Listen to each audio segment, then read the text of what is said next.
বন্ধুরা তোমাদের প্রত্যেকে আবার আমার ইউটিউব চ্যানেলে স্বাগত।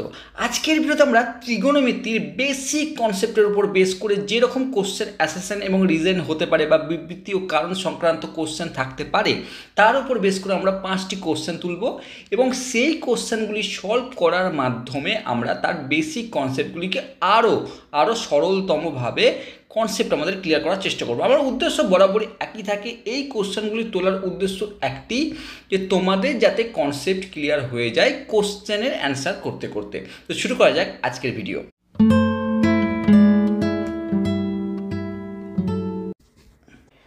লক্ষ্য করো, সর্বপ্রথমে আমাদেরকে কোশ্চেন কি দেওয়া আছে, যা value of sine 60 degree cos 30 degree plus sine 30 degree cos 60 degree is 1। আমাকে অ্যাসারশন বা বিবৃতি আমাকে কি বলেছে যে the value of sine 60 degree. দেখো আমাকে বলেছে sine 60 degree cos 30 degree plus sine 30 degree cos 60 degree এর মান হচ্ছে 1। আমি জানি আমরা যে টেবিল পড়েছি বা আমরা সাইন কসের যে ভ্যালুগুলো পড়েছি সেই ভ্যালু থেকে আমরা ইজিলি এটি কিন্তু নির্ণয় করতে পারি। কীভাবে নির্ণয় করতে পারি? আমরা প্রত্যেকে জানি সাইন 60 ডিগ্রির মান হচ্ছে √3/2 ইন্টু কস 30 ডিগ্রির মানও তাই √3/2। যদি আমরা এই টেবিলগুলো মনে রাখি বা মুখস্থ করে থাকি বা বিভিন্ন পদ্ধতিতে তোমরা এই কিন্তু টেবিলটি আমরা জেনেছি বা জানি। এবার সাইন 30 ডিগ্রির মান কত? সাইন 30 ডিগ্রির মান হচ্ছে 1/2 আর কস 60 ডিগ্রির মান কত? কস 60 ডিগ্রির মানও হচ্ছে কিন্তু 1/2। এবার যদি একটু দেখো, আমরা যদি এই প্রথম দুটিকে গুণ করি তাহলে নিচে 2 2 4 আর √3 গুণ করলে আসছে 3 প্লাস এখানেও একে উপরে 1 1 গুণ করলে 1 আর 2 2 গুণ করলে আসছে 4। এবার যদি আমরা লসাগু করি উভয় পক্ষে 4ই লসাগু হবে এবং লসাগু করলে দেখতে পাবো যে 4-এর সঙ্গে কত গুণ করলে 4 হয়? 1 গুণ করলে, তাহলে উপরের সঙ্গে আমরা সেটি গুণ করবো, অর্থাৎ 3 প্লাস 4-এর সঙ্গে কত গুণ করলে 4 হয়? 1 গুণ করলে হয়, তাহলে আমরা 3 1 3 অর্থাৎ 4/4।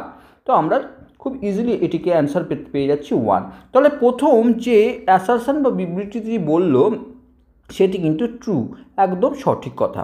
এবার এখন আমাকে কোশ্চেন করেছি যে সাইন 90 ডিগ্রি 1 আর কস 90 ডিগ্রি কিন্তু ভ্যালু হচ্ছে 0। আমরা জানি, আমরা যে এই টেবিলে কিন্তু পড়েছি যে সাইন 90 ডিগ্রির ভ্যালু কিন্তু 1 এবং কস 90 ডিগ্রির ভ্যালু কিন্তু 0। কিন্তু এই যে অ্যাসারশন এই দুটি কিন্তু ট্রু, বাট আমাকে লক্ষ্য করতে হবে এই যে রিজন বা কারণ যেটি দিয়েছে সেটি কিন্তু আমাকে এই কোশ্চেনকে কি জাস্টিফাই করছে বা এই কোশ্চেনকে এক্সপ্লেন করতে কোনো রকম আমাকে হেল্প করেছে। লক্ষ্য করে দেখবে এখানে কিন্তু সাইন 60 সাইন 30 ডিগ্রি সাইন 30 কস 60 ডিগ্রি, এখানে কিন্তু সাইন এবং কসের 90 ডিগ্রির মানের কোনো প্রয়োজন হয়নি। তো সুতরাং আমরা এখানে বলতেই পারি যে এখানে বিবৃতি এবং কারণ দুটি সত্য, কিন্তু এই আর এর সঠিক ব্যাখ্যা নয়, এর সঠিক ব্যাখ্যা নয়, অর্থাৎ আমরা বি অপশানকে চুজ করব। ট্রু, কিন্তু এই বিবৃতি এই রিজনটি কিন্তু এই অ্যাসারশন বা বিবৃতিকে কিন্তু জাস্টিফাই করছে না বা সঠিক ব্যাখ্যা কিন্তু করতে পারছে না, তাহলে আমরা বি অপশানকে চুজ করব। এবার আমরা সেকেন্ড কোশ্চেনে আসছি। লক্ষ্য করে দেখো আমার কী বলেছে, আমাকে এক্সের ভ্যালু বলে দিয়ে দিয়েছে 2 সাইন স্কোয়ার থিটা আর ওয়াইয়ের ভ্যালু বলেছে 2 কস স্কোয়ার থিটা প্লাস 1।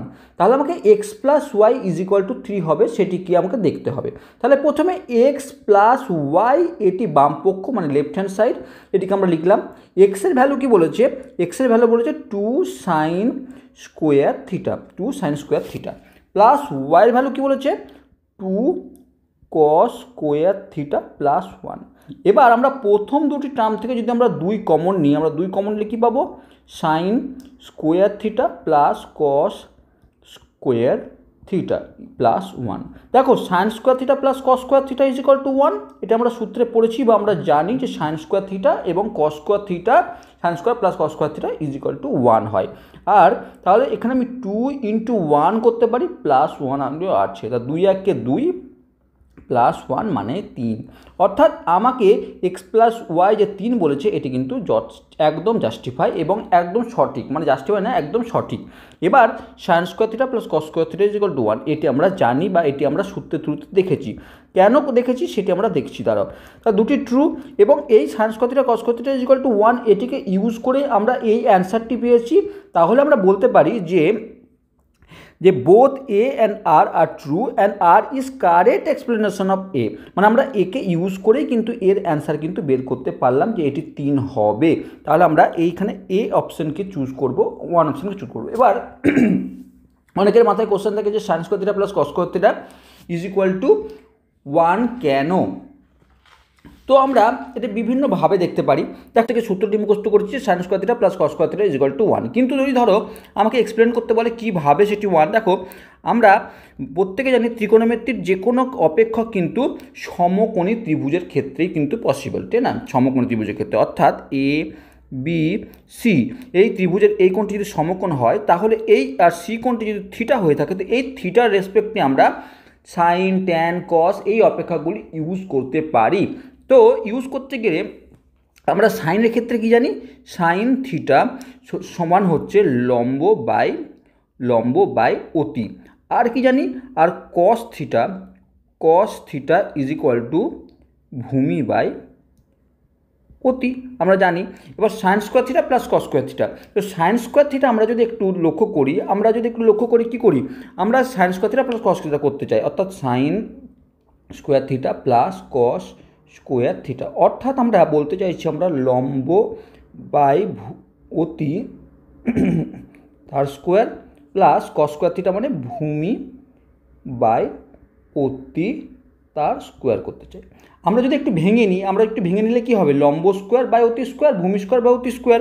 তাহলে আমরা যদি এরপরে আমরা এরকম জায়গায় চলে আসছি তাহলে কি আসছে, লম্ব স্কোয়ার বাই অতি স্কোয়ার প্লাস ভূমি স্কোয়ার বাই অতি স্কোয়ার। এবার নিচে দেখো অতি স্কোয়ার একই থাকবে, ওই লসাগু যদি করি আমরা অতিভুজ স্কোয়ারই আসবে। আর উপরে উভয় পক্ষে আমরা কিন্তু যদি 1 দিয়ে গুণ করলে, কারণ অতিভুজের স্কোয়ার সঙ্গে 1 গুণ করলে অতিভুজ স্কোয়ার আসবে, তো লম্ব স্কোয়ার প্লাস ভূমি স্কোয়ার আসছে। এবার আমরা ভালো করে জানি আমরা যে কোনো সমকোণী ত্রিভুজের ক্ষেত্রে পিথাগোরাসের উপপাদ্য পড়েছি, যে আমরা জানি যে অতিভুজ স্কোয়ার সবসময় লম্ব এবং ভূমি স্কোয়ারের বর্গের যোগফলের সঙ্গে সমান। অর্থাৎ আমি এই লম্ব স্কোয়ার প্লাস ভূমি স্কোয়ার এই জায়গাটুকু যে পেলাম, এই যে অংশটুকু পেলাম আমরা লম্ব স্কোয়ার প্লাস ভূমি স্কোয়ার, এই অংশটি আমি কিন্তু অতি স্কোয়ার লিখতেই পারি। তাহলে অতি স্কোয়ার বাই অতি স্কোয়ার কিন্তু এলো, অর্থাৎ অতি স্কোয়ার কেটে গেল, অর্থাৎ 1। অর্থাৎ আমি কোথা থেকে শুরু করেছিলাম, সাইন কস থেকে শুরু করেছিলাম, sign square theta plus cos square থিটার মান বসিয়েছিলাম। এখানে আমরা অতি আর ভূমি দিয়ে কাজ করলাম। এখানে তো আমরা লম্ব আর অতি ধরেছি, এক্ষেত্রে তুমি লম্বের জায়গায় এ বিকে লম্ব ধরতে পারো, আর এ সিকে অতি ধরতে পারো, এবং A B by A C করেও কিন্তু তুমি এই পজিশনে আসবে। আমরা লম্ব বাই অতি ধরে কিন্তু এই বিষয়টি বোঝাবার চেষ্টা করলাম যে sign square theta plus cos square theta is equal two 1 কেন। তাহলে আমরা যে কোশ্চেনে যে মূল অর্থ ছিল যে sign square theta plus cos square theta is equal two 1, এটা আমরা সূত্রেও পড়েছি এবং আমরা প্রমাণও করলাম যে এটি হচ্ছে 1, এটি ট্রু, আর তার সাথে সাথে এটি অলরেডি ট্রু প্রমাণ করে ফেলেছি। এবং এই sine square theta plus cos square theta 1কে ইউজ করে আমরা এটিকে 3 প্রমাণ করে ফেলেছি। তাই আমরা বলতে পারি যে both A and R are true and R is correct explanation of A. R হচ্ছে A এর সঠিক ব্যাখ্যা। এবার আমরা নেক্সট কোশ্চেন আসছি। একটি কোশ্চেন আমাদের মধ্যে সবসময় মাথায় থাকে, সাইন 30 ডিগ্রি এর অর্থ কি সাইন এবং 30 একে অপরের সঙ্গে গুণ আকারে আছে, মানে এটি কি গুণ ফল আকারে আছে, এদের দুটি সাইন এবং 30-এর প্রোডাক্ট আকারে অবস্থান করছে। কিন্তু মাথায় রাখবো এই সাইন বলো, কস বলো, ট্যান বলো, যা অপেক্ষককে আমরা ইউজ করছি সেই অপেক্ষকটি কিন্তু এই কোণের সাপেক্ষে তাদের অপেক্ষককে নির্ণয় করতে বলেছে।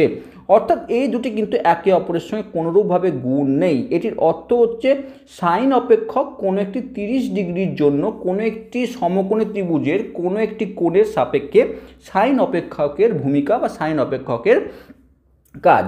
আবার একই রকমভাবে কসকেও যদি বলতে পারো, কস 60 ডিগ্রি মানে কোনো একটি সমকোণী ত্রিভুজের 4 ডিগ্রি কোণের রেসপেক্টে কস বা কোসাইন অপেক্ষকের কাজ বা কোসাইন অপেক্ষকের ভূমিকা।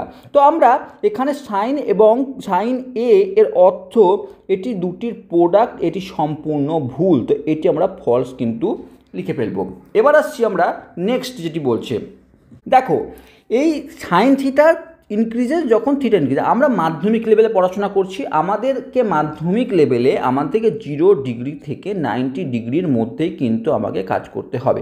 আর আমরা এই মাধ্যমিক লেভেলে যদি এই কোশ্চেন আসে, আমরা কিন্তু এই 0 থেকে 90-এর মধ্যে কিন্তু ভাবনা চিন্তা করব, তার বেশি আমরা তো যাব না, কারণ বেশি গেলে আরও অনেক কিছু বিষয় আমাদের চলে আসবে, কিন্তু আমাদের সিলেবাস বা আমাদের কনসেপ্টের মধ্যে কিন্তু 0 টু 90 ডিগ্রির মধ্যে আছে। এবার দেখো, লক্ষ্য করে দেখো, সাইন থিটা ইনক্রিজেস যখন থিটা ইনক্রিজেস, অর্থাৎ থিটা মানে কোণের কথা বলা হচ্ছে, মানে কোণটি যদি 0 ডিগ্রি, 1 ডিগ্রি, 2 ডিগ্রি, 3 ডিগ্রি এরকম করে বাড়লে sine 0 degree, sine 1 degree, sine 2 degree এটিও কি বাড়বে, সেটি কিন্তু আমাকে কোশ্চেনটি করেছে। আমাকে বলেছে যে হ্যাঁ, থিটা যদি ইনক্রিজ করে তাহলে সাইন থিটাও ইনক্রিজ করবে। এটিকে আমাকে যথার্থতা প্রমাণ করতে গেলে আমাকে কিছু মানকে আমরা ভালো করে জানি, যে সাইন 0 ডিগ্রির মান কি আমরা জানি, সাইন 0 ডিগ্রির মান আমরা জানি 0। এবার সাইন 30 ডিগ্রির মান কি জানি, সাইন 30 ডিগ্রির মান জানি আমরা 1/2। সাইন 45 ডিগ্রির মান জানি 1/√2। সাইন 60 ডিগ্রিও কিন্তু আমরা মান জানি, 60 ডিগ্রির মান কি জানি আমরা, √3/2।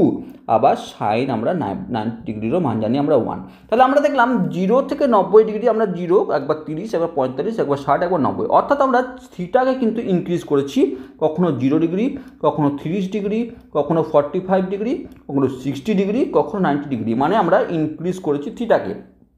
তার সাথে সাথে এই যে মানগুলো পাচ্ছি 0 প্রথমে 0, ঠিক আছে, 1/2 করে আমরা যদি ভগ্নাংশে নিয়ে যাই তো সেটি হবে 0.5 আকারে আসবে, ঠিক আছে। তো 0 থেকে 0.5 বড়, ওকে, ভেরি গুড। এবার সাইন 45 1/√2 এটি যদি আমরা দশমিকে নিয়ে যাই আমরা পাবো 0.7071 এরকম দশমিকে পাবো, অর্থাৎ 0.5-এর থেকে তো এটি বড়, খুব ভালো কথা। এবার সাইন 60 ডিগ্রি, সাইন 60 ডিগ্রি হচ্ছে √3/2, এটিকেও যদি আমরা দশমিক ভগ্নাংশে নিয়ে যেতে পারি তাহলে দেখবো আমরা এর মান পাবো 866 এরকম কিছু পাবো, 0.866, সেটি 7077 থেকে বড়। তারপরে আমরা যখন সাইন 90 ডিগ্রি মান যাব সেটি দেখবো আমরা 1, অর্থাৎ দেখো, লক্ষ্য করে দেখো, প্রথমে 0, তারপরে 0.5, তারপরে 0.7071, তারপর 0.866, তারপর 0.9 মানে 1। তাহলে অর্থ হচ্ছে আমরা 0 থেকে 1 কিন্তু গেলাম আমরা বিভিন্ন স্টেপে, অর্থাৎ থিটা বাড়ার সঙ্গে সঙ্গে, অর্থাৎ কোণের বাড়ার সঙ্গে সঙ্গে কিন্তু এর মানগুলিও ইনক্রিজ হয়েছে। তাহলে আমাকে দ্বিতীয় যে স্টেটমেন্টটি বা রিজন যেটি সেটি কিন্তু ট্রু, তা কিন্তু আমাদের কিন্তু অ্যাসারশন বা বিবৃতিটি কিন্তু ফলস। তাহলে আমরা ডি অপশানকে দেখো কি বলছে, assertion is false but R is true, আমরা এখানে ডি অপশানকে কিন্তু চুজ করব। এবার আমরা নেক্সট কোশ্চেনে আসছি। এই কোশ্চেনটা যখনই আসবে তখন আমরা রেশিওর কিছু কনসেপ্ট আমাদের মাথা থেকে কিন্তু খুব ইজিলি কিন্তু আমরা রেশিওর কনসেপ্টটিকে ইউজ করবো। এখানে দেখো আমাকে বলেছে ত্রিভুজ ABC একটি রাইট অ্যাঙ্গেল ট্রায়াঙ্গেল। আমরা জানি আমরা ত্রিকোণমিতির যে কোনো কিছু যখনই আলাদা বলা হবে তখন আমরা কিন্তু রাইট অ্যাঙ্গেল ট্রায়াঙ্গেলের ক্ষেত্রে বলা হবে বা সমকোণী ত্রিভুজের ক্ষেত্রে বলা হবে। এবার কথা হচ্ছে একটি ট্রায়াঙ্গেল আমরা আঁকি, ঠিক আছে, একটি ট্রায়াঙ্গেল আমরা আঁকি, ঠিক আছে। তো আমার ABC, কারণ কি বলছে বি অ্যাট বি একটি রাইট অ্যাঙ্গেল হয়েছে, মানে এটি কিন্তু 90 ডিগ্রি, ওকে। এবার আমাকে কোণ এ, এই যে কোণ এ, এটি যদি এ হয়, এই কোণটি যদি এ হয়, এই এ পয়েন্টে যদি এ কোণ তৈরি হয়ে থাকে তাহলে এই কোণের সাপেক্ষে দেখো, এই কোণের সাপেক্ষে ট্যান এ কত হয়, ট্যান এ মানে লম্ব বাই ভূমি, লম্ব মানে ভূমি মানে CB/BC, এই এ কোণের সাপেক্ষে, তাই না। আবার কস এ কী হবে, কস এ হচ্ছে ভূমি বাই অতি, তাহলে ভূমি মানে BA/CA। আবার সাইন কী হবে, সাইন ইজ ইকুয়াল টু অতি, এই লম্ব বাই অতি, লম্ব মানে কি CB/CA, ঠিক এরকম আমরা পড়েছি, তাই না। এবার এই ত্রিভুজের সাপেক্ষে আমরা কিন্তু এরকম আমরা আকারে কিন্তু পেলাম। এবার দেখো আমাকে কি বলেছে, ট্যান এ 12/15, ঠিক আছে। তাহলে ট্যান এ মানে আমি এক্ষুনি দেখলাম ট্যান এ মানে কি CB/BC। তো আমরা এই CB মানে 12 আমাকে 5 বলে দেওয়া যাচ্ছে, তাহলে আমাকে কি বলা হচ্ছে, তাহলে আমাকে কি বলে দেওয়া হচ্ছে, তাহলে আমাকে বলা হচ্ছে লম্ব হচ্ছে এই ত্রিভুজটির লম্ব হচ্ছে 12 ইউনিট বা 12 একক এবং ভূমি হচ্ছে 5 ইউনিট বা 5 একক। এবার আমরা ভালো করে জানি আমরা কোনো সমকোণী ত্রিভুজের লম্ব এবং ভূমি জানা থাকলে অতিভুজ বের করতে পারি কীভাবে? পিথাগোরাসের সূত্রকে ইউজ করে। কি করে? অতি স্কোয়ার সমান সমান লম্ব স্কোয়ার প্লাস ভূমি স্কোয়ার। এবার লম্ব কত? 12 স্কোয়ার, ভূমি কত? 5 স্কোয়ার, 12 144 প্লাস 25 169। আর অতি যখন আমরা বের করব তাহলে কি বলবো? Square root of 169 is equal to 30। এখানে প্লাস মাইনাসের কোনো গল্প নেই, কারণ আমরা এখানে ধনাত্মক মানকেই নেব। তাহলে 13। তাহলে কী হচ্ছে? আমরা অতির মান বা অতিভুজ বা CA এর মান কিন্তু পেয়ে গেছি 13 ইউনিট, তাই না? এবার আমাকে কী চেয়েছে? আমাকে বলেছে সেক এ। সেকে কি? কোসেক, কসের উল্টো হচ্ছে সেকে, এর উল্টো। অর্থাৎ কস এ যদি হচ্ছে কস এ যদি BA/CA হয়ে থাকে, কস এ যদি BA/CA হয়ে থাকে, তাহলে সেকে ঠিক তার উল্টো হবে। কি হবে? CA/BA হবে।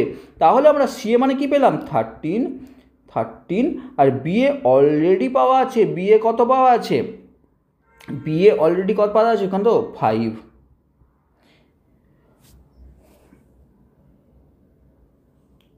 এটি BA, তাই না? তো আমরা পাচ্ছি 13/5। তাহলে আমরা কি পেলাম? 13/5। তাহলে কি বলছে? 13/5। তার মানে এটি কিন্তু ট্রু। তাহলে আমরা বের করে ফেললাম যে সেক এ হচ্ছে 13/5, এটি কিন্তু ট্রু। এবার কি হচ্ছে? কট এ ইজ এ প্রোডাক্ট। আমরা একটু আগের কোশ্চেনেই বললাম কোনো রকমভাবে কট এ, সাইন এ, ট্যান এ তার সঙ্গে কোণ থাকার অর্থ কিন্তু এই দুটি প্রোডাক্ট আকারে নেই। এই কোণের সাপেক্ষে কট অপেক্ষকের ভূমিকাকে নির্ধারণ করছে। তাহলে আমরা এটি কিন্তু ডাইরেক্টলি বলে দেবো এটি ফলস, কারণ কট এবং এ এটি গুণফল আকারে কিন্তু নেই। এ কোণের সাপেক্ষে কট অপেক্ষকের ভূমিকাকে এখানে নির্ধারণ করতে হয়। তাহলে আমরা অ্যাসার্টমেন্ট 2 কিন্তু রিজন কিন্তু ফলস। তাহলে কোন অপশানকে চুজ করবো আমরা? অ্যাসার্টমেন্ট 2 এবং রিজন ইজ ফলস, মানে আমরা সি অপশানকে কিন্তু এখানে চুজ করব। এবার আমরা নেক্সট কোশ্চেনে আসছি। সুন্দর একটি কোশ্চেন যে আমাদের মাথায় এরকম আছে, sine A plus B is equal to sine A plus sine B. এটি কি লেখা যায়? কারণ আমরা বিভিন্ন রকমভাবে এরকম আমাদের কাছে কোশ্চেন আসতেই পারে যে এরকম কি লেখা যায় বা এরকম কি আমরা লিখতে পারি। অনেকের মনে হবে হ্যাঁ লিখতেই পারি, না লেখার কী আছে। কিন্তু দেখো একটু ভেবে দেখো, আমরা যখন হায়ার স্ট্যান্ডার্ডে আমরা যখন 11-12 পড়বো তখন আমরা এই সাইন এ বির ফর্মুলা যে অন্য আছে সেটি আমরা দেখতে পাবো। কিন্তু এই মুহূর্তে দেখো যে একটু যদি আমরা এক্সাম্পল দিয়ে বোঝার চেষ্টা করি, সাইন 90 ডিগ্রির মান আমরা কি জানি? সাইন 90 ডিগ্রির মান আমরা জানি 1, তাই তো? সাইন 90 ডিগ্রির মান আমরা 1 জানি, এখানে কোনো ডাউট নেই। লক্ষ্য করে দেখো এই 90 ডিগ্রির জায়গায় আমি 60 ডিগ্রি প্লাস 30 ডিগ্রি লিখতে পারি কি? ভালো করে লক্ষ্য করে দেখো, আমরা এই সাইন 90 ডিগ্রির জায়গাতে আমরা 90 ডিগ্রির জায়গাতে আমরা 60 ডিগ্রি প্লাস 30 লিখতে পারি। 60 প্লাস 30 করলে 90 হয়। এবার যদি এই স্টেটমেন্টটি সঠিক হতো, আমি ধরে নিচ্ছি এই স্টেটমেন্টটি সঠিক, তাহলে আমরা এরপরে আমরা sine 60 degree plus sine 30 degree কিন্তু লিখতেই পারি, তাই না? যদি এই স্টেটমেন্টটি সঠিক হয় তাহলে লিখতে পারি।